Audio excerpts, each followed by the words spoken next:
With over 2,000 entries in the Washington County Fair this year, volunteers have been busy judging and entering items for display. It takes dozens of hands to make sure everyone's entry is accounted for.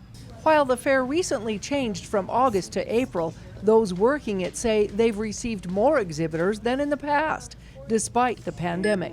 So we've had countless volunteers. We started on Friday with our what we call intake. So people would come and they'd bring their exhibits. Friday and Saturday. Monday we did all of our judging. Rinda Hunter of the Washington County Treasurer's Office manages the Premiums Bank. The premiums are the money that is awarded for every item that is input. What many people may not know is that every person who enters an item in the fair receives at least $1. Anybody can enter, all ages. We have even a children's category that goes up to 8 years old. When they enter something, their items aren't judged because they're so little, but they get $1. And they also get to choose a toy from the toy chest. Everybody else 9 and up will have their items judged. They'll get a ribbon. Blue or red or white or a premium ribbon. Each one has an amount of money attached to it. For Jessie Boehm, entering crafted items in the county fair started as a fun thing to do as a teenager, but ended up becoming a competition among family members. 17 was probably my biggest year or so. I made over $100, and so, you know, I did get a few sweepstakes that year, so that definitely helped. But yeah, sibling would get like $5 on something, and the next year I'm like, oh well, I want to do that. I'm going to get a sweepstakes on that, and so it became a competition to who could get the most big ticket ribbons every year.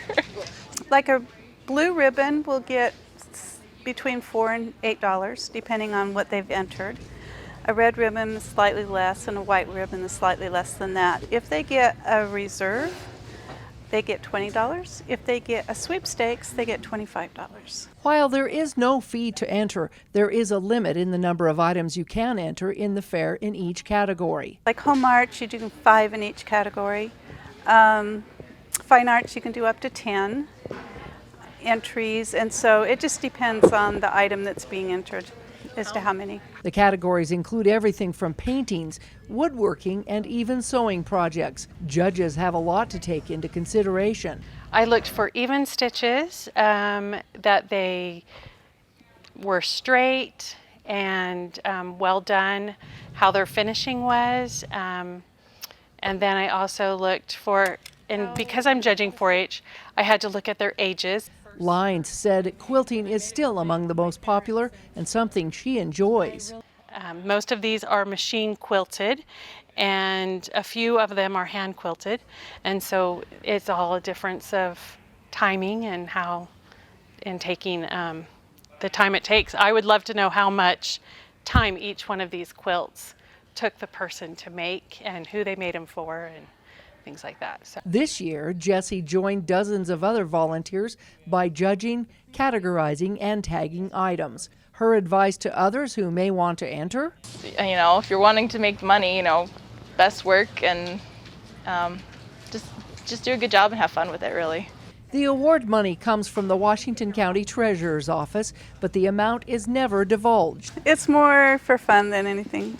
Great. And most people, when they find out they're getting money, they're surprised. They said, oh boy, enough to start a new project. People just love to be involved and contribute and show their talents. Jessie said the more creative you are, the better chance you have of winning the higher prizes. But my sister she actually made a skirt out of all of her ribbons one time, and she wore it. She entered it, and then she wore it. So I think it ended up getting some judge's choice or something just because of the pure creativity of it. So if creativity is your forte, be sure to stop by the Exhibitors Hall and check out the talents portrayed this year. It may even give you an idea for something you might want to try next year. From the Washington County Fair, Melissa Anderson, Community Education News.